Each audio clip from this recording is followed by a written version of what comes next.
I want you to picture this. You are suspended by a steel cable, dropping through the humid air 88 nautical miles off the northeastern coast of Australia. It is April 20th, 2007. And below you there is just nothing but the churning, dark waters of the Coral Sea, stretching endlessly in every single direction. Right, it's just a vast black expanse. But at the end of your winch line is this white 9.8-meter catamaran, and it's bobbing erratically in this heavy ocean swell. You get lowered down, your heavy boots hit the wet fiberglass deck. You unclick your harness, and immediately, the wind is howling over the open water, but beneath that ambient roar, you register something that is just fundamentally wrong. It's the sound of the engine, right? Exactly. The boat's engine is idling. It's just a steady, rhythmic hum. You step down into the main cabin, and it's eerie. A laptop screen is glowing, casting this cold light across a dining table. Right next to it, a half-finished cup of coffee sits perfectly upright in a mug. Which is crazy when you think about the sea conditions. Oh, totally. The emergency radio is on. Outside, wet laundry is strung up across the lifelines, just snapping in the ocean breeze. You call out. You check the sleeping quarters. You check the heads. And the silence beneath that idling engine becomes heavy, almost suffocating. Because as you stand in the middle of a perfectly functional operating vessel, you realize there is absolutely no one on board. Yeah. It's the ultimate locked room mystery, except the room is a floating platform surrounded by thousands of square miles of an utterly unforgiving, deep water environment. It's terrifying. It really is. And what we are looking at today is not a work of maritime fiction, nor is it a forgotten legend from the age of tall ships. This is a heavily documented real-life case of the Kaz II, a vessel that authorities and the public quickly dubbed the ghost yacht of Australia. Yeah, and we have an enormous stack of source materials on the table for this deep dive today. We are pulling from the official 2008 coroner's inquest documents from the state of Queensland.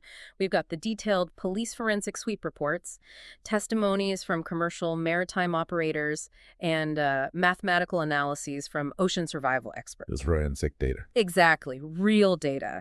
Our mission here is to reconstruct this horror story with forensic precision. We are going to piece together the final minutes of three men who just vanished into the ocean, and we're going to look really closely at the chilling reality of human vulnerability. Because we rely so heavily on the illusion of safety that our technology provides. We buy advanced GPS units, marine radios, motorized catamarans, and we just assume those tools insulate us from the environment. Right, like we've conquered nature or something. Exactly. But out on the open ocean, the margin for error is razor thin. In this case, it forces us to confront how a single, seemingly mundane misstep can render all that technology completely useless in a matter of seconds. Yeah. And if you are listening to this right now and you've ever felt a sense of, existential dread looking out at the black, bottomless expanse of the ocean at night, this analysis is going to validate every single one of your deepest fears. The ocean is just completely indifferent. But before we board that empty yacht and look at the physical evidence, we really have to understand the human element. We have to look at the men who untied those dock lines. Right, and we have to examine this series of really ominous red flags that preceded their departure.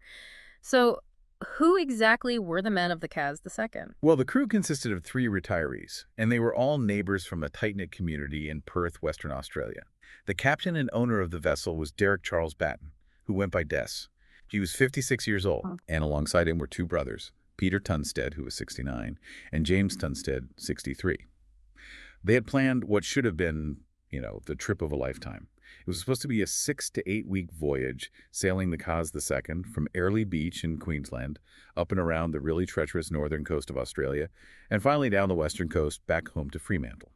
Now, early media reports following their disappearance, they tended to paint these three men as bumbling amateurs, right? Like guys who had absolutely no business taking a boat into open waters. But when you read the actual source documents, the reality is a lot more complex, isn't it? It is highly nuanced, yeah. Yeah. And I think that nuance is what makes the ensuing tragedy so deeply unsettling. They were not greenhorns. Des Batten took this preparation seriously. He had completed a recreational skipper's sailing course, he studied coastal navigation, he passed his marine radio operation exams, and he held a first aid certification. So he put in the work. He did. Furthermore, he wasn't completely unfamiliar with this specific boat either. He had taken the Kaz II on 2 extended trips around the Whitsunday Islands and the Outer Reef before this grand voyage. And the Tunstead brothers were arguably even more seasoned in theory. Right, they had a background too. Yeah, they had been sailing together since they were teenagers, and both had spent considerable time volunteering in sea rescue radio rooms. So they understood the brutal realities of ocean survival, but from the safe side of a radio console. And that's a huge but, and this is a critical distinction we really need to make here. Understanding coastal navigation in a classroom or a warm radio room is vastly different from managing a large, complex vessel in heavy ocean swells. Batten had only purchased the Kaz II about a year prior. It was an $80,000 U.S. catamaran. And prior to this, his entire maritime experience was limited to motorboats. Which is a completely different beast. Totally. A sailboat, specifically a nearly 32-foot catamaran, requires an entirely different kinetic awareness. I mean, you are dealing with rigging, massive sails, wind vectors, and entirely different mechanical stresses. Exactly.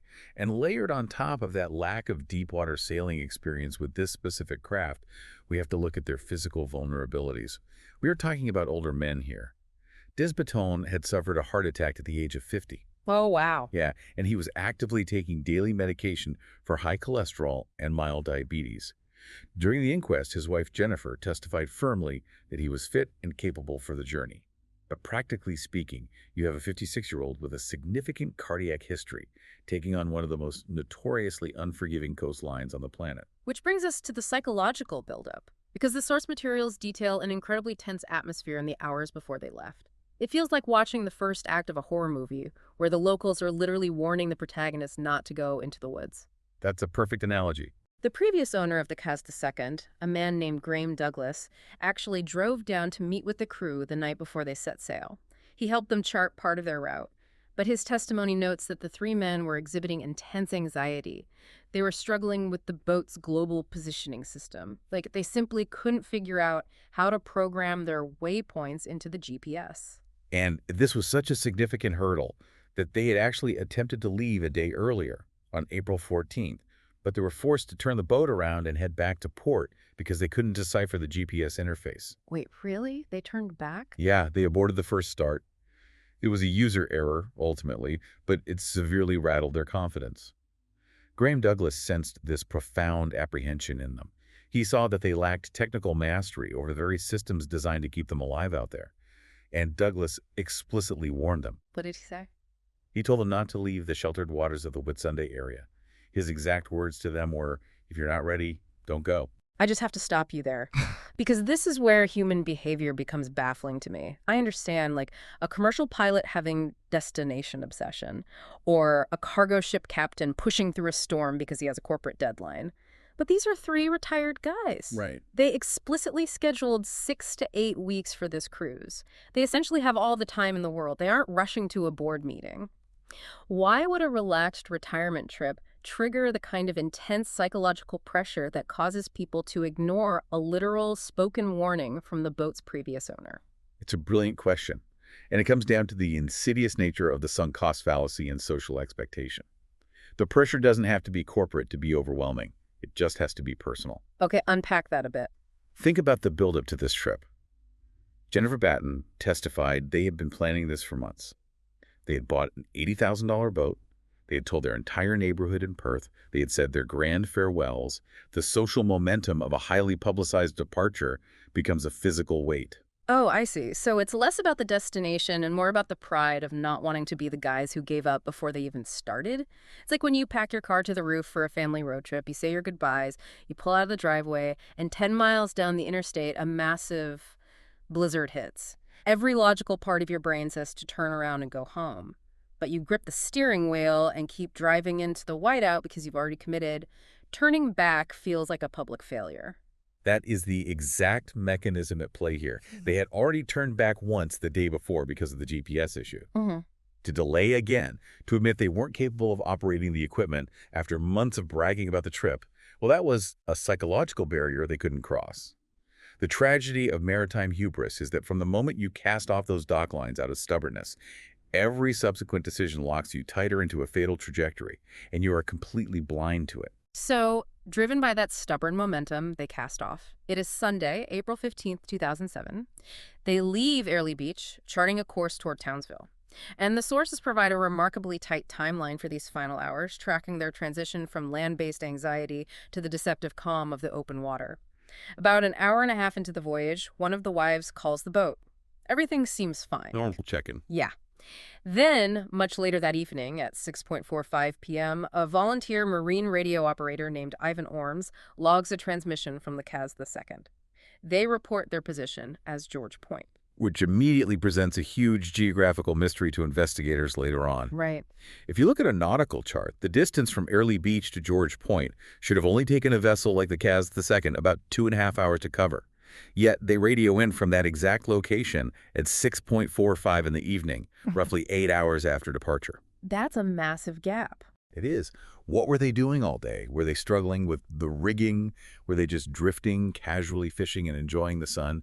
It introduces a dense layer of ambiguity right at the exact moment darkness falls over the ocean. But before we get to that evening radio call, we have to look at what is arguably the most chilling piece of physical evidence recovered in this entire investigation. Because when police eventually swept the Kaz II, they found a digital video camera. The ghost footage. Exactly. It was a recording filmed by James Tunstead on the morning of their departure, time-stamped at exactly 10:05 a.m. And I have to say, it is agonizing to watch because you are observing the last recorded moments of living men who are completely oblivious to the fact that they have mere minutes left to live. The video is a critical forensic tool, but psychologically it is deeply unnerving. It provides a minute-by-minute breakdown of the environment, the sea state, and the crew's behavior. In the footage, Batten is standing at the helm, steering the vessel. The boat is moving entirely under sail power. The engine is audibly off. Peter Tunstead is sitting casually on the aft stairway of the catamaran, holding a fishing rod. Just a normal Sunday morning. Exactly. And the camera pans in a slow 360-degree arc, capturing Gumroll, Grassy, and Armit Islands in the background, which is what allowed maritime authorities to pinpoint their exact coordinates at that moment. And when you analyze the details captured in that footage, the mundane elements start to take on this really sinister weight. There's a long, thick white rope trailing in the water directly behind the boat. The boat's fenders, the large inflatable bumpers used to protect the hull from smashing against a dock, they're still hanging over the safety rails on both sides, dragging clumsily through the water. Right, which shows a lack of attention to detail. Right. And James Tunstead, who is operating the camera, is wearing a t-shirt and his eyeglasses, which is a crucial detail for later. But the most alarming detail of all, the sea in the video is visibly rough. The water is choppy, the boat is pitching and rolling in the swell, and not a single one of these three older men is wearing a life jacket. And this is where we see the fatal disconnect between theoretical safety knowledge and practical application. Remember, these men took safety courses. Batten specifically invited the Tunstead brothers because he felt strongly that a two-person crew was unsafe for this journey. They had explicitly stated to their families that they intended to drop anchor and avoid sailing at night because of the inherent dangers. So they knew the rules. They possessed all of this theoretical caution. Yet here they are, standing on a pitching deck in open ocean swells, dragging equipment in the water, completely unprotected. Okay, let's unpack this. How does that happen? If you are on a 32-foot boat in the middle of a choppy ocean, do you just forget that you are standing on a wet piece of fiberglass, surrounded by an environment that will kill you? Is it a false sense of security? It comes down to sensory adaptation. A large catamaran is a relatively stable platform compared to a small monohull sailboat. Feels like a floating living room. Yeah. The sun is shining. You are with your oldest friends. You are having Right. coffee. You're fishing. Right. The human brain simply cannot maintain a state of high adrenaline alert when the immediate sensory inputs feel domestic and mundane. We normalize our environment incredibly quickly. The viewer of that video feels a sense of dread because we have the benefit of hindsight. But for the men on the Kaz II, that 10:05 a.m. timestamp captured a moment of total relaxed tranquility. Right before utter devastation. Exactly. Because after that video ends, the timeline of the Kaz II goes entirely dark. Yeah, we jump from the living, breathing men on that tape to the deathly silence of the discovery. On Wednesday, April 18th, so this is 3 days after they left Airlie Beach, a Coast Watch helicopter is flying a routine patrol over the Great Barrier Reef and spots a white catamaran drifting aimlessly. But because of the remote location and sea conditions, it takes until Friday, April 20th, for maritime authorities to physically intercept and board her. Which brings us back to that visceral scene you painted at the start. Yes, and I want to return to that because the reality of that boarding operation is pure concentrated tension. The primary rescue officer tasked with boarding the Kaz II was a man named Corey Benson. To understand the gravity of his situation, you have to put yourself in his physical space. He is suspended from a helicopter 160 kilometers out to sea. He has no tactical backup. As he is winched down, the first thing he sees is the boat's main sail, the jib violently shredded, flapping wildly in the wind. That immediately sets off alarm bells. Of course. He lands on the deck. He feels the vibration of the idling engine beneath his feet. And as he steps into the main cabin, his eyes adjust to the dim light, and he sees an array of large knives strewn across the floor and resting in the sink. Benson actually went on the record later, stating that his immediate, overwhelming fear in that moment was that he was walking into an ambush. He is looking at these scattered knives, his adrenaline is spiking, and he is actively anticipating an attacker bursting out of a sleeping berth to kill him. But as he swoops the vessel, room by room, he finds nothing. There is no blood. There's absolutely no sign of a physical struggle. And psychologically, the lack of violence is infinitely more disturbing than a gruesome crime scene. Oh, without a doubt. The Queensland Emergency Management Office released a statement describing the scene aboard the Kaz II with one chilling word: strange. Because everything else was completely perfectly normal. The marine engine was humming smoothly in neutral. The laptop computer on the table was powered on. The emergency GPS and marine radios were fully functional and active. And the safety gear was completely untouched, right? Yes. When Benson checked the storage lockers, he found the vessel's full complement of life jackets neatly stowed away. Up on the deck, the heavy anchor was securely locked in its raised position, and a small inflatable dinghy was still hoisted and lashed perfectly to the stern. It is the maritime equivalent of walking into a suburban house where the oven is baking a roast, the dining table is set with plates and silverware, the evening news is playing loudly on the television, but the front door is swinging wide open in the wind and the family has just vanished into thin air. A violent struggle makes logical sense to our brains. We can process a pirate attack or a mutiny. But how do you process 3 men evaporating from a moving vehicle while leaving their coffee to cool on the table? The lack of violence is almost more terrifying. You struggle to process it because our survival instincts are wired to look for a physical predator. We want to find the monster in the room, which is exactly why Corey Benson was clutching his gear, waiting for an attacker. But the reality of the ocean is often much quieter and more indifferent. It doesn't need to attack you with malice. It is utterly clinical. So what anomalies did they actually find? Well, the anomalies they did find on the boat, the violently shredded sail, a plastic sheath for fishing knives left resting on a bench, a cardboard wine cask, and some scattered magazines on the floor. These were the only physical breadcrumbs left behind. And the immediate visceral terror of Benson's boarding eventually gives way to a cold, systematic forensic investigation. On April 21st, authorities tow the Kaz II back into the port of Townsville. Sergeants Bardell and Malloy of the Queensland Police step aboard to comb through the ship, looking for any explanation. And the facts they uncover only serve to deepen the sense of dread. First, they analyze the interior space. They determine that the wine cask and the magazines scattered on the floor were not the result of a struggle. They had simply vibrated off the table during the rough, high-speed tow back to port. Which immediately strips away the theory of a violent altercation inside the cabin. But the most definitive piece of evidence comes when they search Dave Batten's private sleeping quarters. Underneath his bed, secured inside a sealed container, police find a firearm and a box of ammunition. Untouched. Completely untouched. There is even a loose bullet of the same caliber sitting casually in a nearby drawer. This single discovery essentially destroys the theories of mutiny, piracy, or a hostile boarding. Right, because if you are the captain of a vessel and you hear unknown, aggressive individuals boarding your ship in the middle of the ocean, and you have a loaded firearm under your mattress, your first instinct is to go for that weapon. Obviously. The fact that it remained packed away means Batten never perceived a human threat. Sergeant Malloy was so incredibly confident in this assessment that he made a highly controversial call. He declared that the Kaz II was not a crime scene. Relying entirely on his years of forensic experience, he made the decision not to even dust the boat for fingerprints or swab for trace DNA. And that decision was heavily scrutinized later. The widow of Peter Tunstead challenged Malloy during the official inquest, demanding to know why standard crime scene protocols weren't followed. Molloy's defense was grounded in the sheer lack of physical disruption. He testified that they pulled the boat apart, inspected every bulkhead and floorboard, and found absolutely nothing untoward. If there had been a single drop of blood or a sign of forced entry, they would have tested. That level of certainty from a seasoned detective is chilling.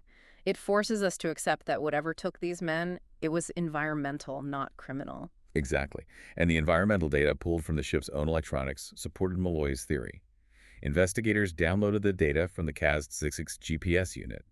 The digital breadcrumb trail showed that on the morning of their departure, Sunday the 15th, the vessel was steered directly northeast, heading straight into a localized area where heavy weather squalls and building rough seas were explicitly forecast. But the tracking data changes, right? It does. The most haunting piece of data from that entire GPS log is the speed and heading later that day. By late Sunday afternoon, the data shows the ship abruptly changed its behavior. It was no longer being steered. It was completely adrift, pushed aimlessly by the currents. The implication of that data point is horrifying. It means that by late Sunday afternoon, the Kaz II was already a ghost ship. The crew was gone, and the boat was simply a floating tomb, sailing itself on autopilot into the approaching night. And as we examine the timeline of this drifting, empty vessel, we really have to address the eyewitness, because this is where the narrative shifts from an environmental tragedy to a disturbing reflection on the psychology of isolation at sea.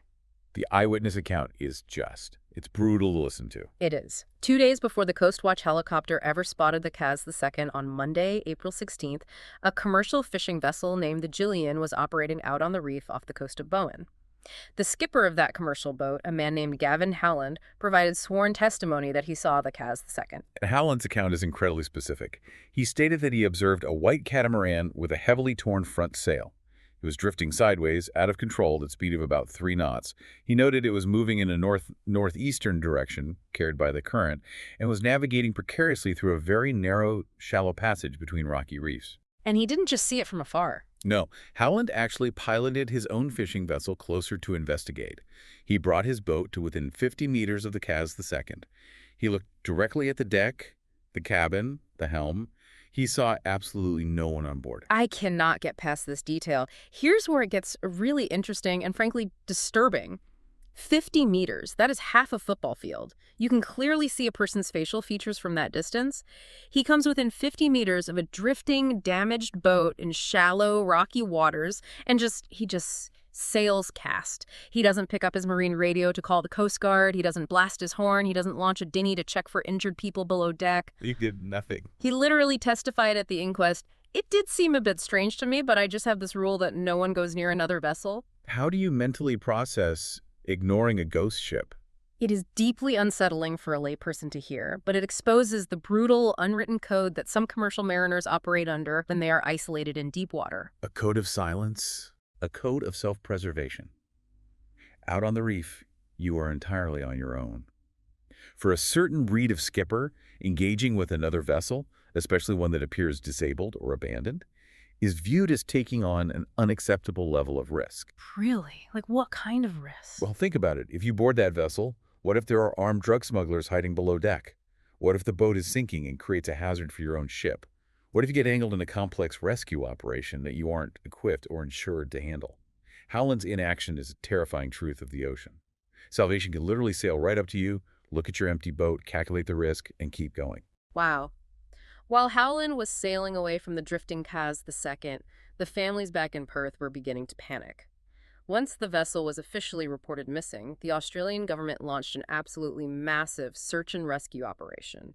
We are talking about voluntary marine rescue units launching small armadas, Australian search and rescue coordinating massive grid patterns, and military-grade Navy aircraft flying low-altitude sweeps using advanced infrared cameras to detect human body heat in the water. They scoured the reefs, the cays, and the open water for days. But the relentless math of ocean survival was already working against them. The authorities consulted Dr. Paul Luckin, a highly respected survival time expert who consults on major maritime disasters. And what did he say? Dr. Luckin didn't look at the emotion of the case. He looked at the physics. He calculated the exact water temperatures of the Coral Sea for that week in April. He factored in the wave heights, the wind chill, and the physical exertion required to tread water. His formula was brutally precise. He concluded that if the 3 men went into the water on Sunday, By the time the massive air and sea search was fully mobilized midweek, they'd been exposed to the elements for 3 to 4 consecutive days. And his conclusion to the authorities was absolute, wasn't it? Like, crushing. It was unequivocal. He stated that the human body simply cannot sustain core temperature or muscle function while treading open ocean swells for that duration without flotation devices. Muscle failure leads to water ingestion, exhaustion leads to hypothermia. Once Dr. Lucken delivered his mathematical assessment, the official search for survivors quietly transitioned into a search for remains. Remains, which to this day have never been found. And because human psychology absolutely abhors a vacuum, the total lack of bodies, combined with a perfectly intact boat, created a breeding ground for incredible, highly publicized, and sometimes terrifying theories. Of course it did. When the hard facts stop, the human imagination takes over, and it almost always spirals into the darkest possible places. We need to explore these swirling theories in the dark that dominated the media before we look at the coroner's official clinical explanation. Let's start with the most pervasive early theory: foul play and kidnapping. This theory gained massive traction in the days following the discovery, and it was entirely predicated on one specific piece of physical evidence: the fenders. Right, the bumpers. As we mentioned, the Kaz II was found drifting with its large inflatable bumpers hanging out over the sides of the hull. The niece of the boat owner, Hope Hyming, became a vocal proponent of this theory in the press. She argued, quite logically, that the only time a sailor deploys fenders is if they are coming to rest against a hard wooden wharf, or if another vessel is pulling up directly alongside them.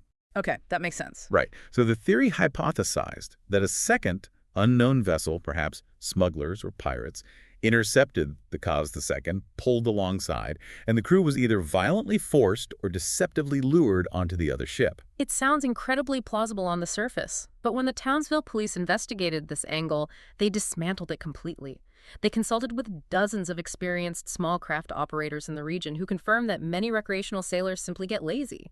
They leave their fenders out all the time while sailing because hauling them up and lashing them down is tedious work. Yeah, but the absolute nail in the coffin for the kidnapping theory is the 10:05 a.m. video footage. Precisely. The video is the ultimate alibi against the kidnapping theory. When you watch that footage, the Kaz II is well underway, miles out in the open ocean, the men are relaxed, and those fenders are clearly visible already hanging over the side, dragging in the water. It wasn't evidence of a hostile boarding. It was simply evidence of sloppy, complacent sailing habits. Then you had the staged disappearance theory, which always crops up when middle-aged men vanish.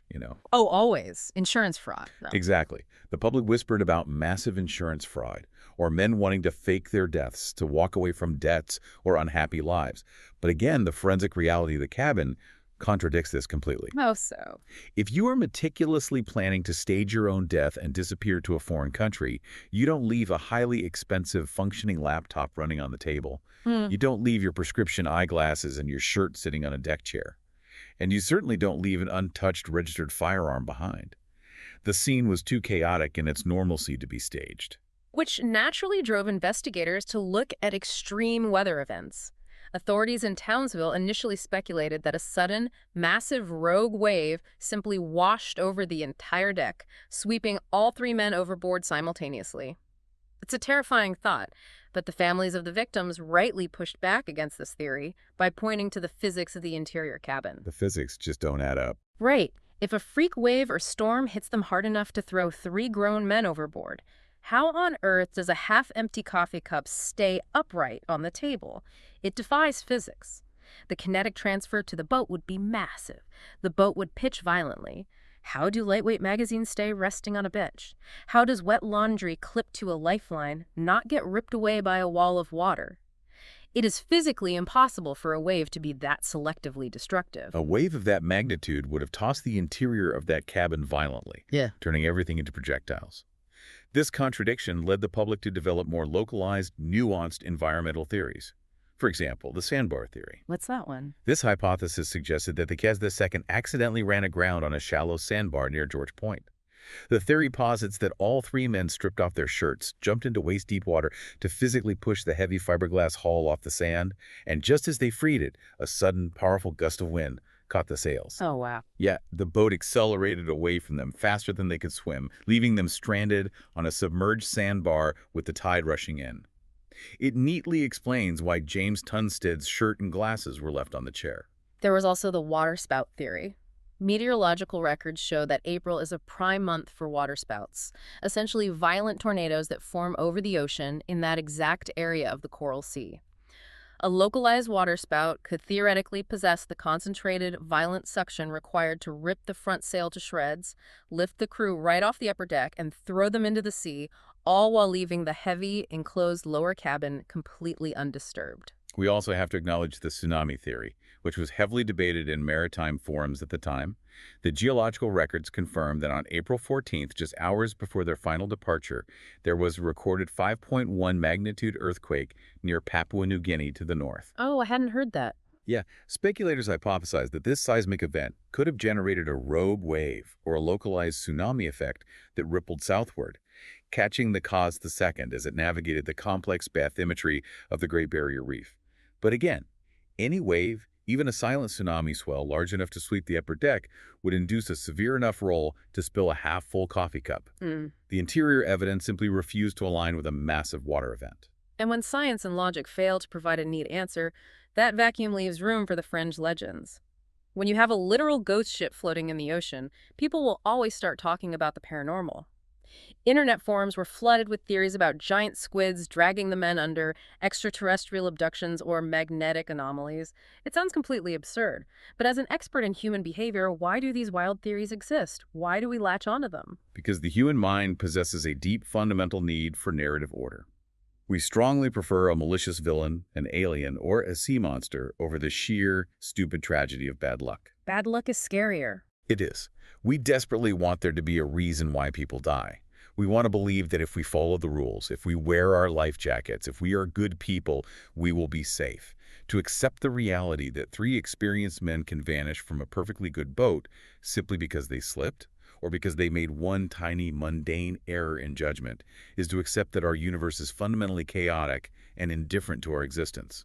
We invent monsters to hide from the terrifying fact that a wet piece of fiberglass is deadly enough on its own. The single physical anomaly that drove so much of this frantic speculation was that shredded mainsail, the jab. It was violently torn into ragged strips. It looked exactly like the aftermath of a catastrophic mechanical failure or a brutal storm, but it sat in stark contrast to that peaceful, untouched interior cabin. To resolve this contradiction, we have to move away from the wild speculation of the public and look at the official 2008 inquest, led by the Queensland State Coroner, Michael Barnes. Barnes sifted through every piece of forensic data, weather reports, and eyewitness accounts. And the scenario he officially proposed in his final report paints the most terrifying, realistic picture of all. Oh, is it? It is not a story of monsters or pirates. It is a rapid, unstoppable, fatal cascade of human error. Let's break down the coroner's timeline, minute by agonizing minute. Coroner Barnes admits in his official documents that, without surviving witnesses, he cannot be 100% definitive. But based on the balance of probabilities and the physical evidence, he constructs a highly likely scenario. According to his timeline, everything aboard the Kaz II is perfectly fine until shortly after that 10:05 a.m. video ends. The inciting incident that triggers this tragedy is completely, utterly mundane. The men simply decide to haul in that long, thick white rope we saw trailing in the water behind the boat, likely to dry it out on the foredeck. Right. And the police report notes that James Tunstead's T-shirt and prescription glasses were found resting neatly on the aft deck seat. Why would he take them off? Because hauling hundreds of feet of heavy waterlogged rope is strenuous physical labor. He's getting ready to lean over the stern of the boat, and here is where the deadly domino effect officially begins. What did they find on the hull? When police dry-docked the boat and inspected the hull, they found a cheap plastic fishing lure violently entangled in the ship's portside rudder mechanism.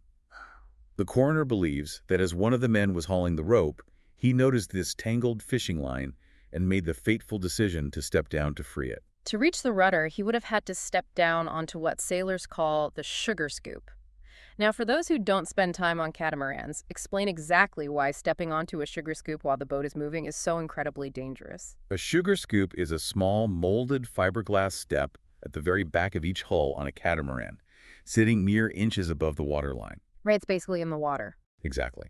It is designed to help swimmers easily climb in and out of the water when the boat is safely anchored in a calm bay.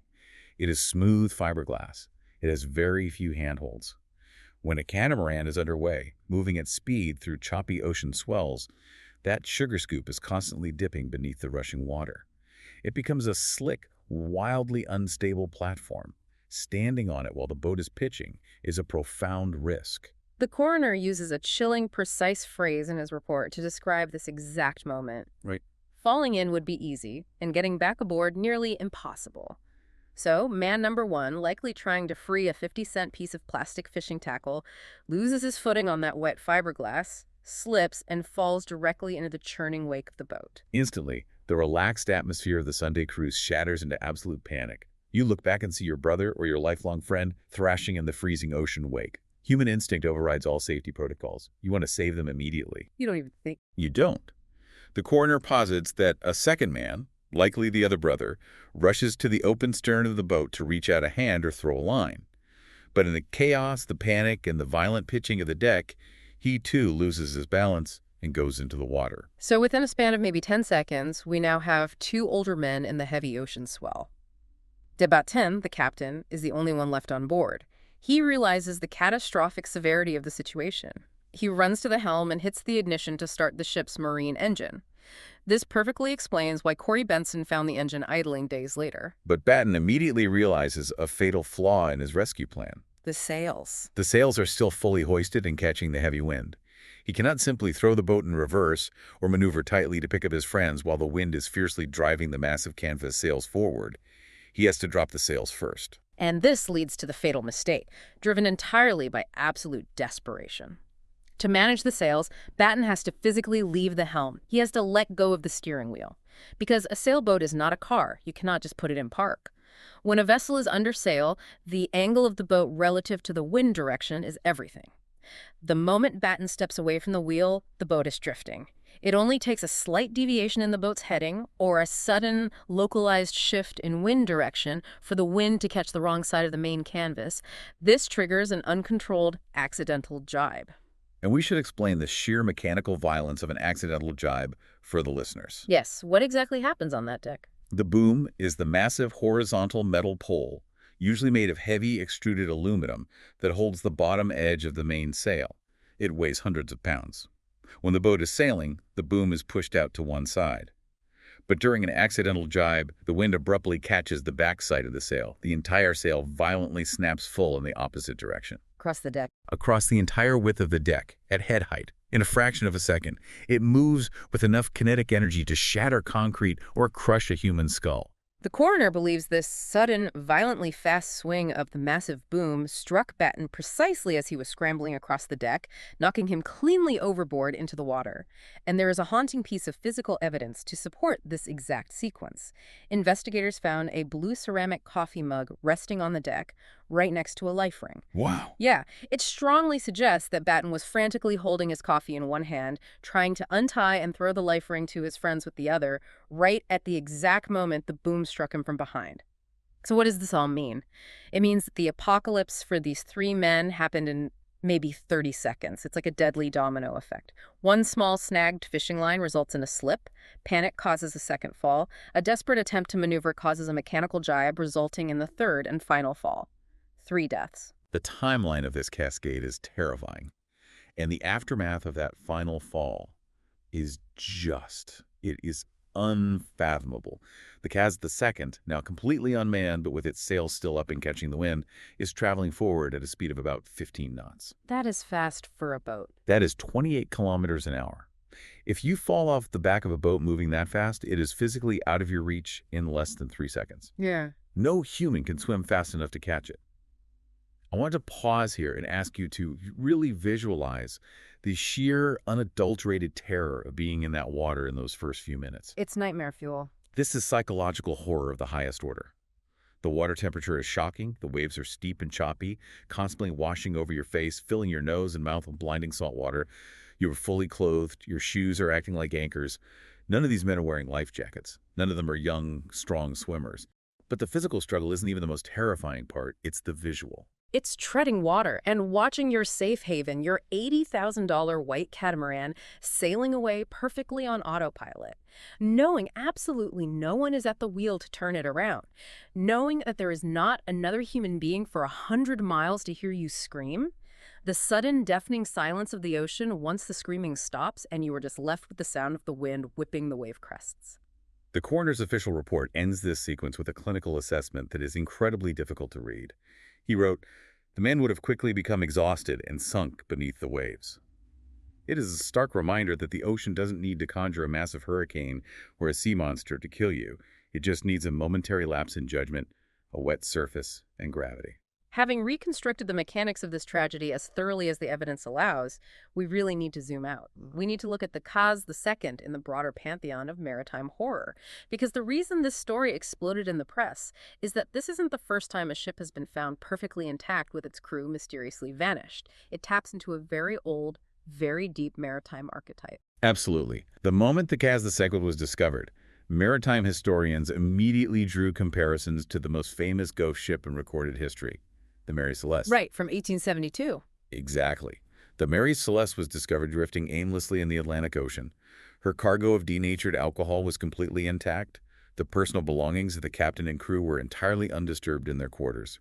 The ship was fully seaworthy. But the single lifeboat was missing, and the crew was never seen again.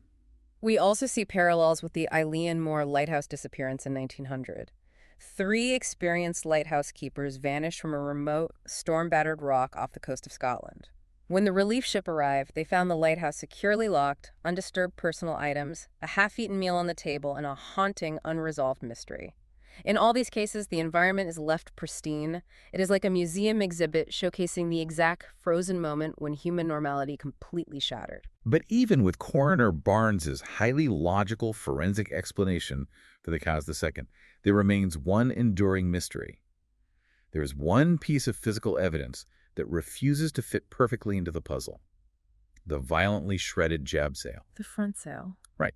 The coroner confidently asserts that an accidental jibe caused Batten to be knocked overboard. But in his own official report, Barnes explicitly notes that the mechanics of such a jibe would not have caused the severe localized shredding found on that front sail. How that sail was destroyed remains a complete, unresolved unknown. It is the one ragged edge of the mystery that prevents total closure for the families and the public.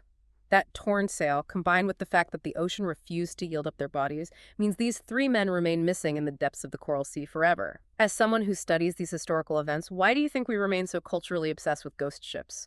We have nuclear submarines, we have real-time satellite tracking on our phones, we have infrared rescue helicopters, and yet stories like the Kaz II still terrify us.